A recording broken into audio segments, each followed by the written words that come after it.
다 함께 묵도드리심으로 성탄절 후 두 번째 주일 예배를 하나님께 드리도록 하겠습니다. 너희는 이전 일을 기억하지 말며 옛날 일을 생각하지 말라. 보라, 내가 새 일을 행하리니 이제 나타낼 것이라. 너희가 그것을 알지 못하겠느냐? 반드시 내가 광야의 길을 사막의 강을 내리니 이 백성은 내가 나를 위하여 지었나니 나를 찬송하게 하려 함이니라. 우리의 참된 소망이 되시는 하나님, 새해 첫 주일 예배를 하나님께 드리며 찬양과 경배를 올려드립니다. 새해에도 오직 하나님만 바라보고 어둠과 죽음의 그늘에서 머물지 않게 하시고 평강의 길로 인도해 주실 줄 믿고 감사드립니다. 지난날에 어두웠던 먹구름들은 모두 거두어 주시고 새해에는 밝고 희망찬 날들이 이어지도록 인도해 주시옵소서. 새해 첫 주일에 예배 드리는 이 감격과 다짐과 기쁨이 올해가 다가도록 변하지 않게 하여 주시옵소서. 저희들은 지난 한 해 동안 주일을 지켜 예배하는 것도 오직 하나님의 은혜로 되는 것임을 깨달았습니다. 주여, 올 2021년을 온전히 주님께 맡기오니 52주 365일 매 순간마다 사랑과 권능으로 저희들을 인도하여 주시옵소서. 우리를 구원하신 예수 그리스도 이름으로 감사함으로 기도드리옵나이다. 아멘. 사도신경으로 저희의 신앙을 고백드리도록 하겠습니다. 전능하사 천지를 만드신 하나님 아버지를 내가 믿사오며 그 외아들 우리 주 예수 그리스도를 믿사오니 이는 성령으로 잉태하사 동정녀 마리아에게 나시고 본디오 빌라도에게 고난을 받으사 십자가에 못 박혀 죽으시고 장사한 지 사흘 만에 죽은 자 가운데서 다시 살아나시며 하늘에 오르사 전능하신 하나님 우편에 앉아 계시다가 저리로서 산 자와 죽은 자를 심판하러 오시리라. 성령을 믿사오며 거룩한 공회와 성도가 서로 교통하는 것과 죄를 사하여 주시는 것과 몸이 다시 사는 것과 영원히 사는 것을 믿사옵나이다. 아멘. 찬송가 197장 함께 찬송 드리도록 하겠습니다. 찬송가 197장입니다.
성경 말씀을 함께 나누도록 하겠습니다. 이 시간 저희가 함께 나눌 성경 말씀은 시편 1편 1절부터 3절까지의 말씀을 함께 나누도록 하겠습니다.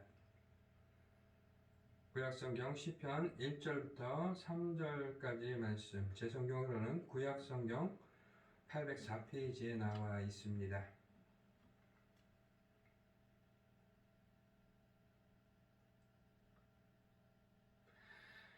시편 1편 1절부터 3절까지 말씀을 우리 함께 읽도록 하겠습니다. 복이 있는 사람은 악인들의 꾀를 따르지 아니하며 죄인들의 길에 서지 아니하며 오만한 자들의 자리에 앉지 아니하고 오직 여호와의 율법을 즐거워하여 그의 율법을 주야로 묵상하는도다.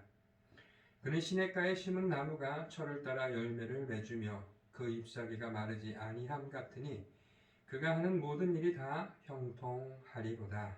아멘. 할렐루야. 사랑하는 자여, 내 영혼이 잘됨같이 내가 범사가 잘되고 강건하기를 내가 간구하노라 말씀하신 것처럼 2021년 신축년 한 해에도 사랑하는 성도 여러분 삶 가운데에 하나님의 넘치는 사랑과 은혜와 권능의 손길 아래에서 늘 형통하시고 영육간의 강건한 삶을 온전히 누리시기를 올 한 해 하나님의 은혜와 평강에 늘 함께하여 주시기를 주님의 이름으로 간절히 축복을 드리겠습니다. 오늘 여러분들과 함께 시편 1편 1절부터 3절까지의 말씀을 통하여서 복이 있는 사람, 하나님께서 복을 주시는 사람, 누가 보아도 복되다고 말할 수 있는 사람은 어떠한 사람인가에 대해서 오늘 시편 1편 말씀에서 잘 보여주고 있습니다. 어떤 학자들은 시편 1편 말씀이 훨씬 후대에 지어진 시편이다라고 이야기를 하고 있습니다. 그러나 분명한 것은 시편 전체의 말씀의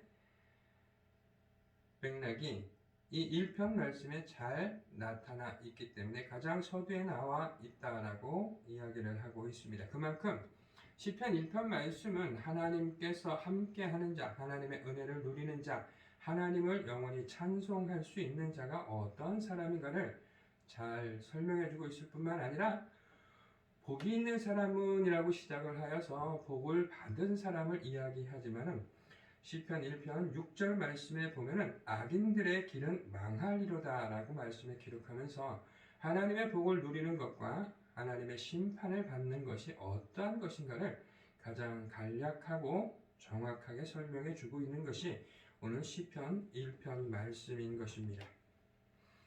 그렇기 때문에 이 말씀은 하나님의 은혜를 입는 자, 하나님의 사랑을 받는 자, 하나님께서 늘 함께 동행하는 자와 하나님께서 미워하며 하나님께서 저주하고 심판하는 자가 어떤 자인가를 아주 극명하게 극과 극으로 보여주고 있는 말씀이 오늘 시편 1편 말씀인 것입니다.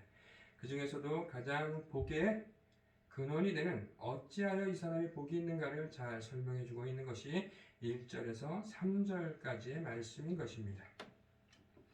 가장 우선적으로 보니까 복이라는 것은 누구나가 원하고 누구나가 소망하며 누구나가 가지고 싶어하는 것이 이 복이라는 것입니다. 이것은 동서고금을 막론하고 모든 이들의 관심이요 모든 사람들이 간절히 소망하는 것이기도 하다라는 것입니다. 코로나19로 인해서 지난 한 해 동안 너무나 어려운 시간을 우리는 보낼 수밖에 없었습니다. 그럼에도 불구하고 그 안에서도 하나님의 은혜와 사랑 가운데에 하나님께서 주시는 복을 누리는 사람이 있었는가 하면은 어려운 가운데 더욱더 고난과 역경의 길에 접어들어서 고통과 괴로움을 호소할 수밖에 없는 그와 같은 상황에 놓여있는 많은 사람들도 우리가 볼 수가 있었던 것입니다. 그렇게 보니까 환경으로 인해서 복을 누리는 경우도 있을 수 있지만 가장 중요한 것은 복이 있는 사람은 환경조차도 변화시킨다라는 것입니다. 하나님께서 아브라함을 축복하셔서 복의 근원이 되게 하시고 아브라함과 함께하는 모든 이들에게 하나님의 복을 증가하여 주시었던 것처럼 복이 있는 자는 환경에 상관없이 그 환경을 변화시킬 뿐만 아니라 많은 이들에게 하나님의 은혜와 복을 증가시키는 놀라운 축복의 열쇠가 되지만은 복이 없는 자는 아무리 환경이 좋다 할지라도 그것이 변하여 화가 될 수밖에 없는 것이 바로 우리가 살아가는 인생사라는 것입니다. 그렇기 때문에 우리는 하나님 앞에 복이 있는 자로서 하나님의 은혜와 사랑을 누리며 늘로 하나님과 동행하는 삶을 살아야 될 줄로 믿습니다. 2021년 신축년 한 해가 하나님과 동행하시면서 하나님의 은혜와 사랑과 그 권능의 손길 가운데 늘 형통하는 복된 삶을 사시기를 주님의 이름으로 축복을 드리겠습니다. 가장 우선 열어보니까 1절 말씀에 복이 있는 사람은 이라고 설명을 하고 있는데, 복이 있는 사람이라는 것은 원어적 해석을 바라볼 때에 하나님의 긍휼과 자비하심으로 인해 인간에게 주시는 이 복과는 좀 다르다라는 것입니다. 원어적으로는 아쉐레라는 표현을 사용해서 하나님의 긍휼과 자비하심으로 인하여 생겨나는 복을 의미하는데, 오늘 여기에 나와 있는 복이라는 것은 베레카라는 원어를 사용하여서 하나님과의 깊은 교제를 통해서 주의 말씀에 순종하는 자에게 주시는 복을 이야기하고 있다라고 해석을 하고 있는 것입니다.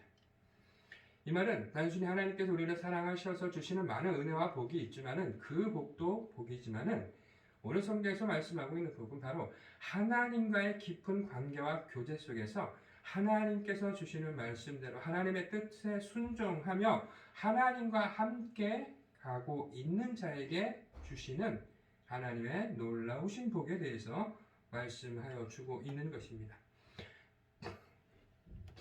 이처럼 우리가 하나님과의 교제가 얼마나 중요한 것인가를 오늘 성경은 설명해 주고 있는데, 바로 복이 있는 사람인가 그렇지 않은가를 결정하는 것이 하나님과 함께하는 삶이라는 것입니다.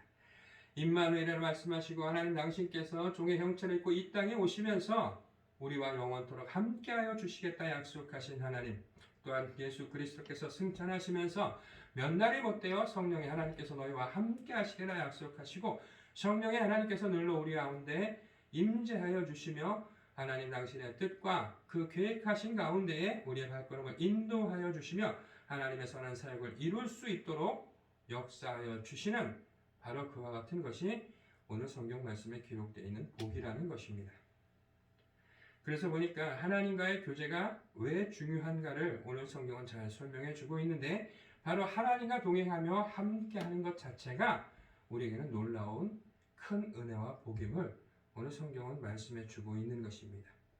그렇기 때문에 하나님과 늘 동행하는 사람은 악인의 꾀를 따르지 아니하며 죄인들의 길에 서지 아니하며 오만한 자들의 자리에 앉지 아니한다라고 말씀에 기록하고 있는 것입니다. 바로 이것은 세상적인 기준과 세상적인 삶의 방식대로 사는 것이 아니라 오직 하나님의 은혜와 능력을 바라보면서 하나님과 함께하는 것에 모든 초점이 맞춰져 있음을 오늘 성경은 우리에게 말씀해 주고 있는 것입니다. 죄인이란 말은 원어적 해석으로 보면 길을 잃다, 놓치다, 표적에서 빗나가다라는 뜻을 가지고 있는 말에서 파생되었다라고 설명을 하고 있습니다. 이것은 바로 하나님의 율법을 벗어나서 자기 멋대로 살아가는 사람을 바로 죄인이다라고 이야기를 하고 있는 것입니다.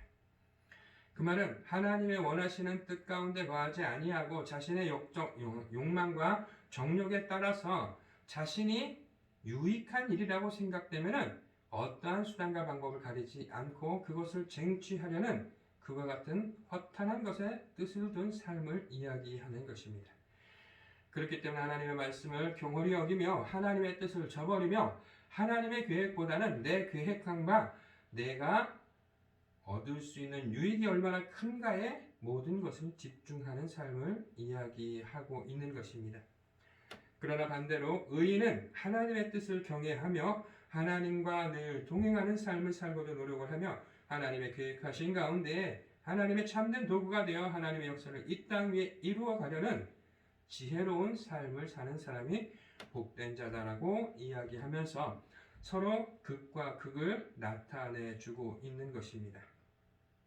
그래서 보니까 복이 있는 자라는 것은 늘 하나님과 함께하는 자요, 세상 사람들과는 다른 삶을 살 수밖에 없는 그와 같은 형상을 나타내고 있는 것입니다. 오만한 자의 자리에 앉지 않는다라는 것은 바로 예수 그리스도께서도 늘 말씀하셨던 것처럼 겸손하고 온유한 삶을 살라라고 말씀해 주고 있는 것입니다. 그 말은 어떠한 경우에도 자신을 드러내며 자신의 허황된 욕망을 버리고 하나님 앞에 자신을 낮추며 세상 가운데 자신을 낮추며 겸손하고 온유한 모습으로 살아갈 때에 하나님께서 우리를 높여주시는 놀라운 은혜를 경험하게 될 것입니다. 예수님께서 비유로 말씀하시기를 잔치상이 벌어졌을 때에 가장 낮은 자리에 앉아 있으면은 주인이 어찌하여 이처럼 귀한 분이 이곳에 있느냐, 이쪽으로 좀 더 높은 곳으로 오라고 이야기할 때에 남아있는 자리가 없어서 주인의 오른편에 앉게 되리라라고 비유하여 주셨던 것처럼 자신을 낮추면 때가 될 때 반드시 하나님께서 세워주실 것이요 높여주실 것이요 당신의 영광이 늘 함께하여 많은 이들에게 칭송을 받게 되지만은 스스로를 높이려고 욕망을 품으면은 그것으로 인하여서 자신이 나락으로 치달을 수밖에 없는 어리석은 인생이 될 것을 오늘 성경은 우리에게 교훈해 주고 있는 것입니다. 에스더서에 나와 있는 하만이라는 인물이 자신이 국무총리가 되고 왕으로부터 총애를 받으니까 기고만장하여서 오만하여 모르드게뿐만 아니라 모든 유대인들을 학살하려고 계획하였을 때 하나님께서 그 계획을 숲으로 돌리시면서 오히려 하만이 교수대의 처형을 당하고 유대인들이 득세를 해서 그 유대인들을 미워하며 학대하였던 모든 이들에게 원수를 갚았던 이야기가 에스더서에 나와 있는 것처럼 스스로를 높이고자 하고 오만한 자의 자리에 앉아 있음이 얼마나 큰 어리석음인가를 성경은 우리에게 잘 설명해 주고 있는 것입니다. 그래서 보니까 2절 말씀에 보니까 오직 여호와의 율법을 즐거워하여 그의 율법을 주야로 묵상하는도다 라고 말씀에 기록하여 주시면서 복이 있는 사람은 하나님의 말씀을 늘 묵상하는 삶을 산다라고 말씀해 주고 있는 것입니다. 묵상하는 자로다라고 표현하고 있는 히브리어 원어를 해석해 보면 말하다, 속삭이다, 숙고하다라는 뜻을 가진 말에서 파생되어서 무조건 아무 말도 하지 않고 침묵하는 것을 가리키는 것이라기보다는 열정과 간절한 소망을 주의 말씀을 암송하는 모습을 나타낸다라고 설명을 하고 있습니다. 즉 묵상한다는 것은 단순히 조용히 읊조리는 것이 아니라 열망과 간절한 소망을 가지고 그 말씀을 암송하는 것이다 라고 설명해 주고 있는 것입니다. 여호와의 율법을 이처럼 즐거이 묵상한다는 것은 주야로 하나님의 말씀을 되새긴다는 것은 그만큼 하나님의 말씀을 사랑하고 하나님을 사랑하고 있다는 것입니다. 사람이 사랑을 하게 되면 그 사랑하는 그 대상의 존재를 더욱더 깊이 알고자 노력하며 그에게 모든 신경이 집중되어 있는 것처럼 하나님을 사랑하지 않고서는 하나님의 말씀을 사랑할 수가 없을 뿐만 아니라 그 말씀에 깊은 관심을 가지고 열정과 소망을 가질 수 없음을 우리는 분명히 깨달아야 된다는 것입니다. 이 말은 바꿔 말씀드리면 세상 그 어느 것보다도 하나님을 사랑하여야 될 것에 대해서 오늘 성경은 우리에게 말씀해 주고 있는 것입니다. 하나님을 사랑해야 되면 바로 하나님 당신께서 우리를 너무나 사랑하여 주셨기 때문에 우리가 그 사랑을 온전히 깨달아 할 때에 우리는 하나님을 사랑할 수밖에 없다는 것입니다. 하나님 당신께서 우리를 사랑하여 주시어서 종의 형체를 입고 이 땅에 오시어서 당신의 물과 피를 다 쏟기까지 십자가의 고난을 당하시기까지 그것으로 인하여 불평원망하시 아니하시고 오히려 그 사역을 위하여 이 땅에 오심을 기뻐하시며 당신의 사랑을 우리에게 한없이 주시고 우리를 구원하시사 하나님의 자녀가 되게 하여 주신 그 놀라우신 사랑을 우리가 온전히 간직하고 그 사랑을 깨달아 알 뿐만 아니라 하나님을 그처럼 사랑해야 될 것에 대해서 오늘 성경은 우리에게 말씀해 주고 있는 것입니다. 이전에는 말씀이 귀하고 성경책이 귀하여서 쉽게 일반 사람이 접하지 못하였다면 지금의 시대가 변하고 우리가 말하는 스마트폰이라는 것을 통하여서 어플로 성경과 찬송을 다운받아서 간편하게 휴대하며 다닐 수가 있다는 것입니다. 그러나 문제는 성경이 부족은 아니라는 것입니다. 그냥 품고 다니며 그것이 내게 행운이 되고 복이 될 거라고 생각한다면 그것은 가장 큰 오산입니다.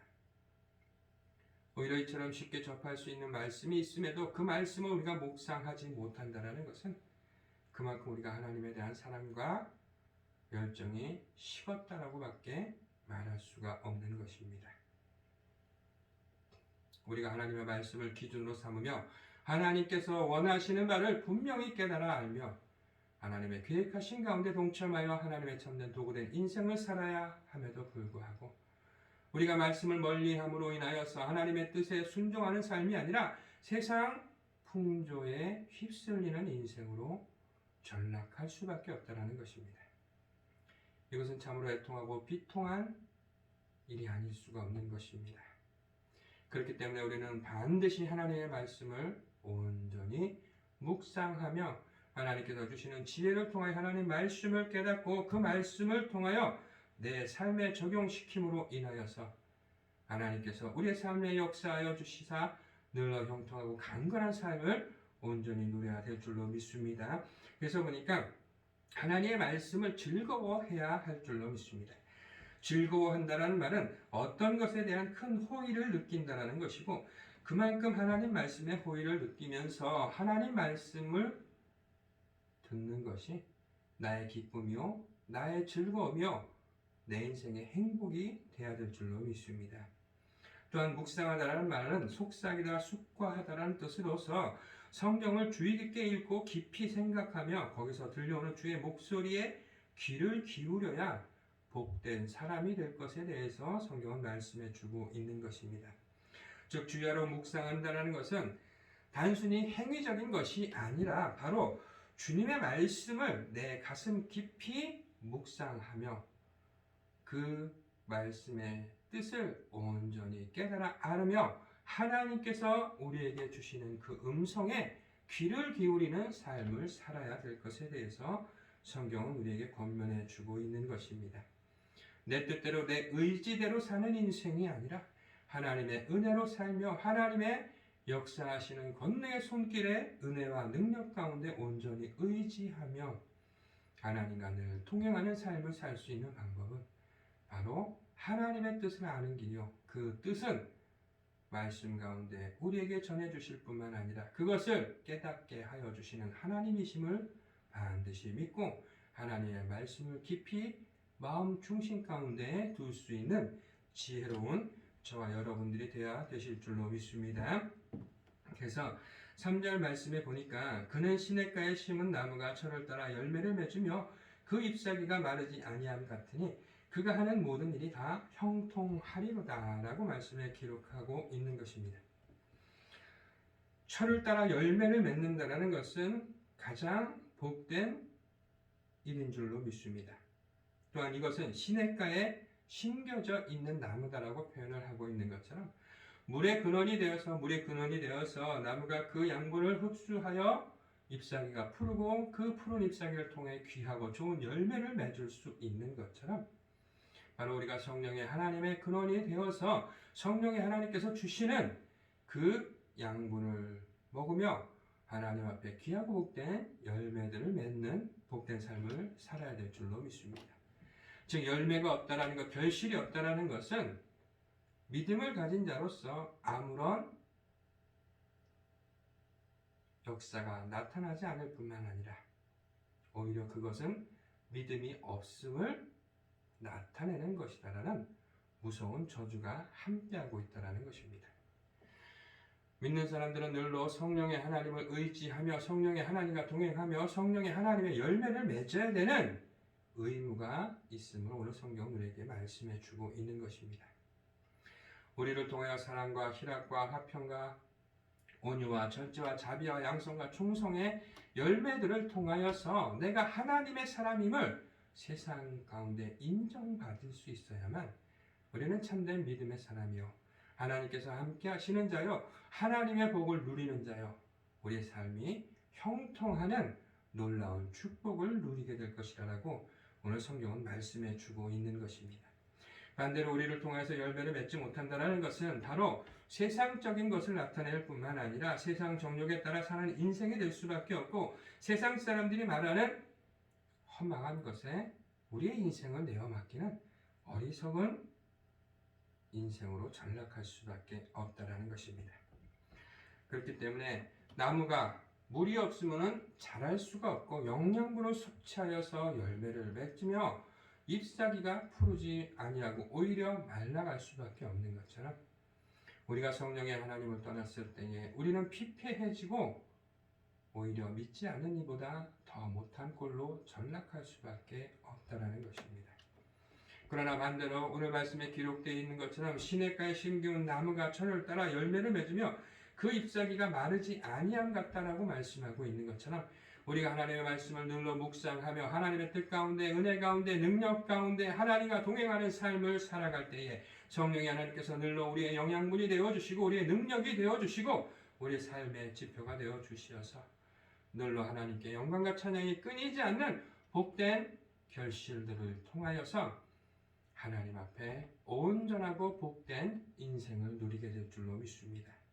그것을 오늘 성경 말씀은 그가 하는 모든 일이 다 형통하리로다라고 말씀에 기록하여 주시면서, 우리가 하나님 앞에 온전히 섰을 때 우리가 누릴 수 있는 참된 축복이 무엇인가를 오늘 성경은 말씀해 주고 있는 것입니다. 계획은 사람이 세울지라도 그 발걸음을 인도하시는 것은 야훼 하나님이시다라는 말씀의 기록처럼, 하나님께서는 당신의 계획하신 가운데 우리를 인도하여 주실 뿐만 아니라 당신께서 예비하시고 준비하신 이레의 하나님이시라 말씀하신 것처럼 우리의 삶의 모든 것을 예비하고 준비하고 계시기 때문에 우리의 삶은 너무나 평안하고 은혜 가운데에 형통한 삶을 누릴 수 있음을 오늘 성경은 우리에게 말씀해 주고 계시다라는 것입니다.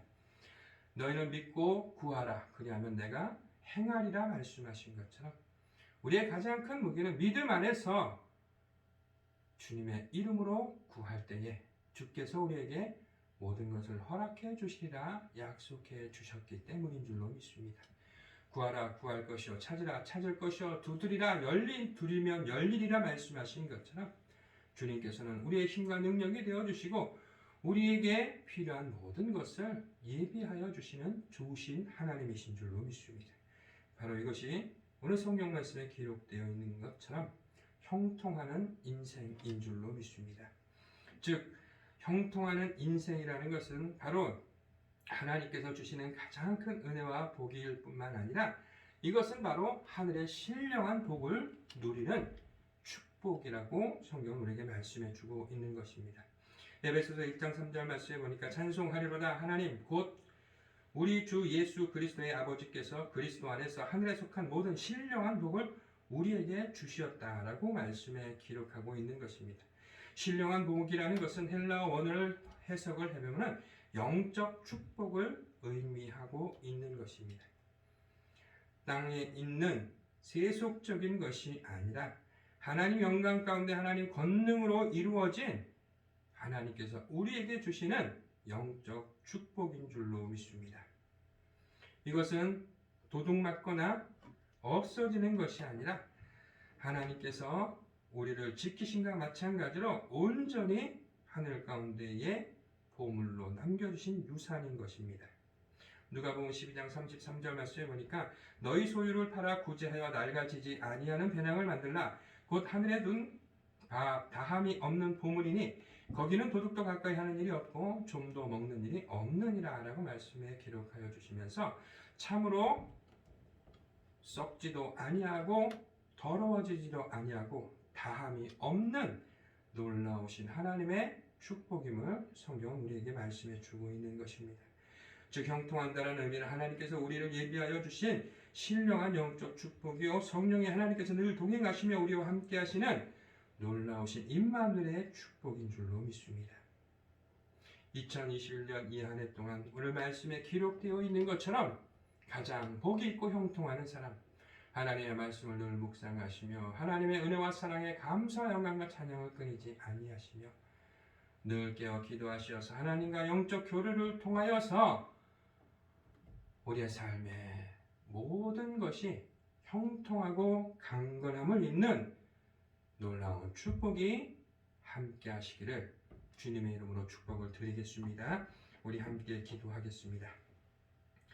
할렐루야. 살아 역사하시는 나의 주 나의 아버지 하나님, 오직 예수 그리스도를 믿음으로 말미암은 줄 알므로 우리도 그리스도 예수를 믿나니 이는 우리가 율법 행위로서가 아니고 그리스도를 믿음으로써 의롭다함을 얻으려 함이라.